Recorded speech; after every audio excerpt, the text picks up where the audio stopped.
Industry लगाएंगे, उस industry के थ्रू डेवलपमेंट चारों तरफ होगा। इस एक तरीके से सेंट्रीफ्यूगल फोर्स की तरह, यदि ये यहाँ पे बड़ा इंडस्ट्री है तो इसके सपोर्ट में छोटा इंडस्ट्री यहाँ लगेगा, छोटा इंडस्ट्री यहाँ लगेगा, छोटा इंडस्ट्री यहाँ लगेगा।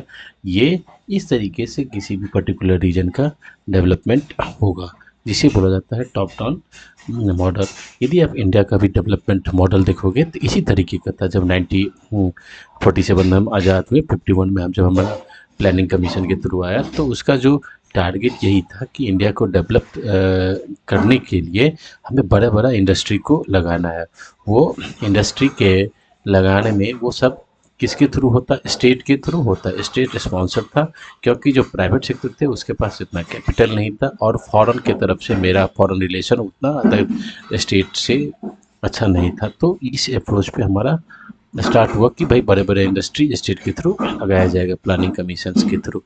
तो आप देख सकते हैं कि जो हमारे देश का जो मॉडल है उसमें हम कहाँ पहुँचे। हमारा मॉडल प्राइमरी सेक्टर जिसको बोला जाता है agriculture sector, agriculture and allied sector, तो इस सेक्टर से हमारा इकोनॉमी डायरेक्ट स्किप करके पहुंच गया कहाँ पे? टर्सरी सेक्टर में। टर्सरी सेक्टर में हमारे इकोनॉमी में जो मैन्युफैक्चरिंग सेक्टर है उसका बहुत बड़ा रोल नहीं है। इसके पीछे बहुत सारे फैक्टर्स हैं। और यदि देखोगे कि वर्ल्ड की जितने भी बड़ी कंट्री है, बड़ी कंट्री ये टर्म्स ऑफ जिसका पॉपुलेशंस बहुत ज़्यादा है, तो उसमें यदि देखोगे वहाँ पे डेवलपमेंट का जो मॉडल है वो मैन्युफैक्चरिंग सेक्टर को डेवलप कर रखा है। जो कि मैन्युफैक्चरिंग सेक्टर से क्या होता है, वहाँ से जॉब जनरेट होता है। लेकिन हम लोग कहाँ पहुँचे?